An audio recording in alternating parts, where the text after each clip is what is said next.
Outfit check. So, hi guys. Today, gagala ko kayo sa Sorsogon. Maglo-long rides tayo, tara. So, yadi na nga kami sa may bulusan. Inagyan na mo ang bulusan lake. So, sabi na mo, kadaon na mo diretso. So, sukod kita dito. Kung makani palang tamplidi guys, kaya po hanayon mo na magdiretso dito sa entrance. Kay, para magbayad sa entrance fee, ta parking fee, tapos environmental fee. Barato mo lang binayadan, may bali nasa 140 man lang. Kay 100 ang sarong. Tapos sa parking fee, 20. Tapos environmental fee, 20 man. So, bali 140. Barato man lang hindi kaya tanisan ka niya. So, diretso kami dito sa Luyo. Kaya to dito ang Bulusan Lake.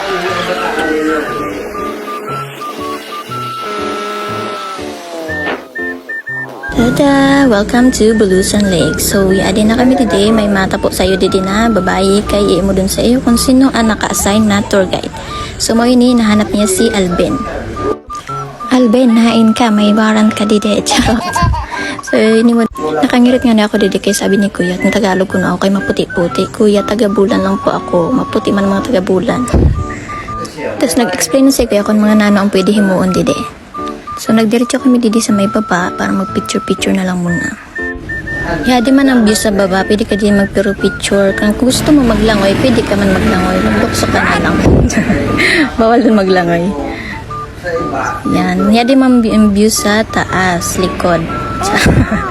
Magayon na di mapiniton din ang hangin. Itong tatanaw pa si Bulusan. Pero madampog, di rin siya masyado imod.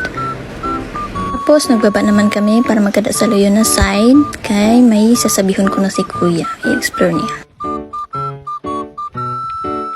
Tinapot man kami ni Kuya kung gusto pa namo magkato dito sa hanging bridge. Kaso lang may lakawan pa na 1 hour. So, nakahil sa kuhabo ko maglakaw. Didi na lang kami sa picture. Sabi niya, Didi, kung gusto niya maghanging bridge Didi, malakaw ka dito, tapos magabot dito sa taas, maglukso ka.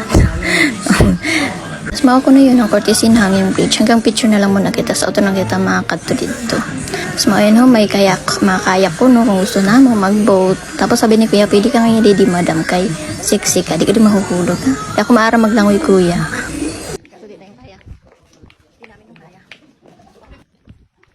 Basta muna kami sa mga activity niyan. Magagayunong ko ta kasulwara kami mga balo na bado na tsaka diri kami handa. Nagihan lang namo ini. So niya nagpicture na lang muna kami. Tapos yun, tapos na. Uruli. Ayun may kadaan pa kita. Makanta pa kita dito sa Barcelona. So yan, magpababay na kami kay Kuya. Salamat. So lipat naman kami pato dito. Madali lang pa ito Barcelona. Mga 5 seconds lang ito na kita. Siha. Yadi na kita sa Barcelona. Welcome to Barcelona, Sorsogon. Mao ini ang view ni Ra magayonon na initon. Maski mainiton nga nito, nagpararampa pa ako para magpara-picture-picture kay Science and View. Feel na feel ko pang paglakaw doon maski mainiton. Kasi anak ay may kadaon pa kita. Tapos yung bisita man namo didi ang St. Joseph Parish Church. Didi manggihapon ini sa Barcelona, Sorsogon. Sikat ini na simbahan didi kay magayon ang sulit ng simbahan. Mahiwason tapos may kakaiba silang kisame. Very steady. Mao ay mga kaganapan sa buhay ni Jesus Christ. Tapos mauna yun, nagluwas na nga niya ako doon kay nagugutom mo na ako kaya naanda ko lang kaupod ko, magkaon na lang kami sa SM kay Haruharani. Kaya din na kita sa SM Sorsogon. Kana makaon kita. Nagkaon ka na lang. Tapos na ako din magkaon, busog na. Sabi ko picturean ako, video pala ini. Magayon magyahapon.